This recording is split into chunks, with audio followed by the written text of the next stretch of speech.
मैं बात सामान्य से उठाना चाहूँगा इन छोड़ों पर आरएसएस प्रमुख मोहन भागवत की, कि कहीं न कहीं निश्चित एक अच्छी संस्था है जो देश में अच्छा कार्य कर रही थी, हिंदुओं के रक्षा के लिए, हिंदुओं के मान सम्मान के लिए, सनातन की रक्षा के लिए जिस संगठन का गठन किया गया और जिस विचारधारा से संगठन के कार्यकर्ता, स्वयंसेवी कार्यकर्ता देश के कोने कोने में कार्य कर रहे होते हैं, मगर पिछले कुछ समय से एक दो ऐसे स्टेटमेंट आरएसएस प्रमुख भागवत जी के लगातार आते रहे, जिससे पूरे सनातन धर्म के जुड़े हुए लोगों को आघात पहुंचा है, साधु संत ऋषियों मुनियों सन्यासियों को आघात पहुंचा है।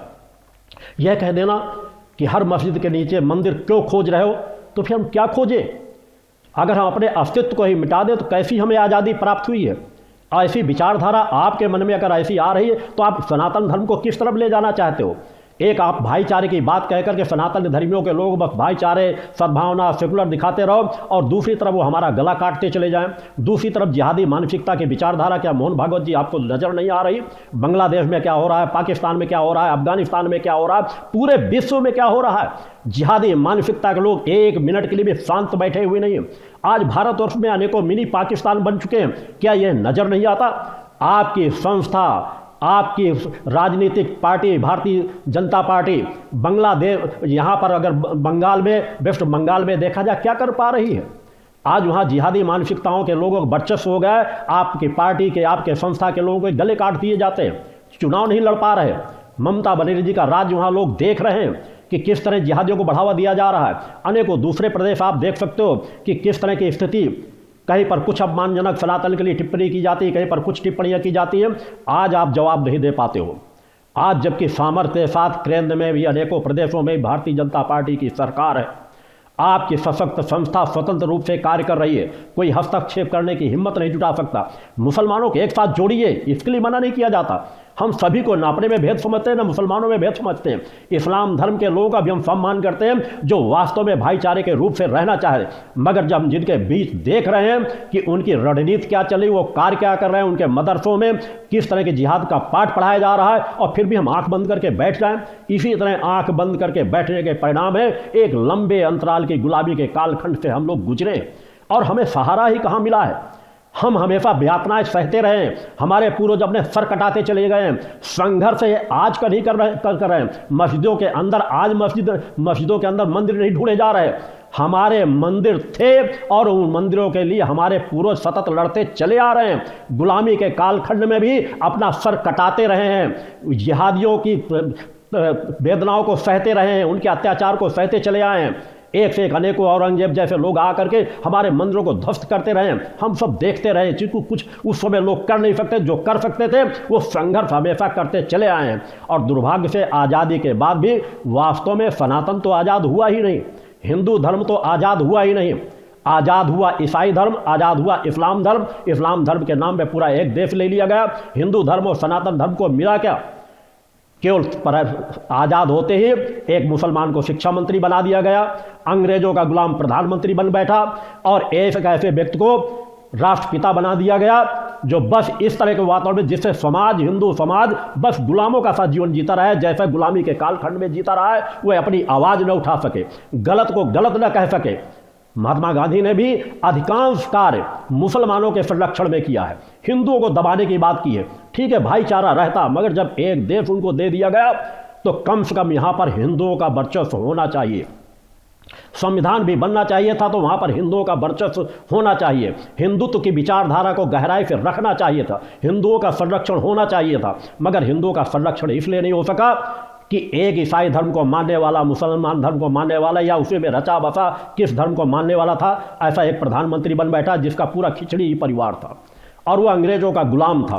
और गुलामी के कारण एक के बाद एक ऐसे कानून बनाए जाते रहे, चाहे हम कश्मीर की बात उठा लें, देश की बात ले, चाहे वक्फ बोर्ड की बात ले लें, एक से एक इतने अधिकार मुसलमानों को दे दिए गए कि वो मनमानी जहाँ जो चाहे वो करते चले जाएं, और हम कुछ विचार करने लायक भी न बचे। कानून रूप से भी हमको इस तरह बांध दिया गया कि हम अपनी आवाज़ न्यायालय पे भी उठा करके ना जा सके। और आज अगर हमें जो कुछ भी अधिकार मिले हैं, संविधान के माध्यम से मिले हैं, उन संविधान के अधिकारों का भी हम उपयोग न कर सके। संविधान निर्माता बाबा साहब अम्बेडकर का भी अपमान किया जाता रहा, क्योंकि वह भी जिन आवाज़ों को उठाना चाहते थे, नेहरू के वजह से वो आवाज़ें आगे नहीं उठ सकी। मगर जो कुछ भी संविधान में हमें अधिकार मिला, उन अधिकारों को उपयोग करके आज अगर हम आज़ादी के बाद अपनी आज़ादी की बात कह रहे हैं, सब धर्म को खुली छूट दे दी गई है। चाहे जितनी मस्जिदें बनवाते रहो, चाहे जितने मंदिरों को तोड़ते रहो, चाहे जितने लोगों को गला काटते रहो, सब कुछ करते जाओ, उनके संरक्षण करने के लिए कई पार्टियां एकदम पूरी तरह से नतमस्तक होती हैं केवल वोट बैंक के लिए। और अगर हिंदुत्व की बात की जाती है तो उनको हिंसक बताना प्रारंभ कर दिया जाता है। किसी पार्टी के लोगों को उठाकर देख लिया जाए। मगर आज यदि ऐसी बात मोहन भागवत जी आपके द्वारा की जाएगी तो आपका बयान निंदनीय है, अस्वीकार्य है। और मेरा मानना है कि शायद कहीं ना कहीं आप अभी कुछ समय पहले एक दरगाह में गए थे, मीडिया ने भी प्रचारित किया था कि आप एक दरगाह में गए थे मुसलमान भाइयों से मिलने जुलने के लिए, बात करने के लिए। तो शायद कहीं ना कहीं वहाँ कुछ ना कुछ आपको जूठा अवश्य खिलाया गया होगा, पानी अवश्य पिलाया गया होगा। उसका प्रभाव आपके मन मस्तिष्क में पड़ चुका है, उसका प्रभाव पूरे समाज पर आपकी वाणी से निकल रहा है। मेरा मानना है कि आपको 11 दिन का कहीं ना कहीं उपवास करना चाहिए। आप में परिवर्तन आ जाएगा। आप एक अच्छे व्यक्तित्व के धनी व्यक्ति हैं, आपके अंदर कार्य करने की क्षमता है, आप निर्भीकता निडरता का जीवन जी सकते हैं। मगर कहीं ना कहीं वो प्रभाव संगत का जो असर पड़ता है, उस संगत का जो असर पड़ चुका है, उसके प्रभाव को नष्ट करने के लिए किसी सनातन धर्मी धार्मिक स्थल में जाकर के 11 दिन का व्रत उपवास रह करके आप वहाँ रहेंगे, मेरा मानना है कि आपकी वाणी बदल जाएगी।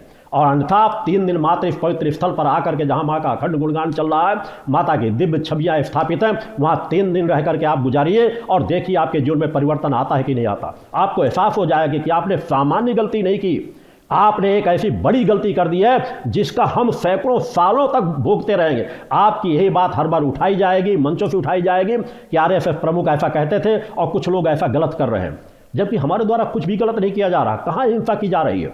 हम तो हिंसा को सहते चले जा रहे हैं, आज भी सह रहे हैं। अगर कानूनी प्रक्रिया से कोई कदम उठाया जा रहा है, कोई रास्ते निकाले जा रहे हैं, तो उन रास्तों में भी अवरोध मत बनिए। सनातन धर्म के लोग रुकने वाले नहीं हैं। हम हर उस मस्जिद को तलाशेंगे जो मंदिर तोड़ करके बनाई गई है, जहां पर हमारे देवी देवताओं को अंदर भूमि में दबा करके रखा गया है, जहां पर वो पैरों से कुचलते हैं, जहां पर वो थूकते हैं, हाथ पैर धुलते हैं, जहां पर वो अन्याय अत्याचार कर रहे हैं। हमारा कर्तव्य, हमारा धर्म है। हमारे पूर्वज लड़ते रहेंगे और हम आगे भी लड़ते रहेंगे। हमें एक नहीं अनेकों लोगों को बलिदान क्यों ना देना पड़े, हम उससे पीछे नहीं हटेंगे। हम हिंसक नहीं हैं, हम रचनात्मक कार्य करते हैं, मगर अपनी चेतना शक्ति को कभी नष्ट नहीं होने देंगे। हम आध्यात्मिक विचारधारा का जीवन जीने वाले लोग हैं। हमारे साथ कुछ गलत हुआ तो हमारे पूर्वजों के संघर्ष के बदौलत आज हमें आज़ादी मिली है। हमारा अपना संविधान है, हमारी अपनी न्यायालय हैं, मगर उन न्यायालयों में जाने से रोकने की कोशिश करने वाला सनातन का रक्षक नहीं हो सकता। मैं मोहन भागवत जी आपको सलाह देना चाहूँगा, अगर आप अपनी विचारधारा में परिवर्तन नहीं करेंगे तो आपका सनातन अपमान करना प्रारंभ कर देगा, आपकी छवि गिरनी शुरू हो जाएगी, आरएसएस की क्षमताएं घटनी शुरू हो जाएंगी। आपसे ज़्यादा तो विश्व हिंदू परिषद ज़्यादा सराहनीय का पात्र है, जो खुल करके अपनी बात कहता है, खुल करके हिंदुओं की बात करता है। क्योंकि हिंदू की बात कौन करेगा, हिंदुओं की रक्षा कौन करेगा? हम अपनी रक्षा के लिए केवल आवाज़ उठा रहे हैं, हम किसी शोषण के लिए तो आवाज़ उठा ही नहीं पा रहे।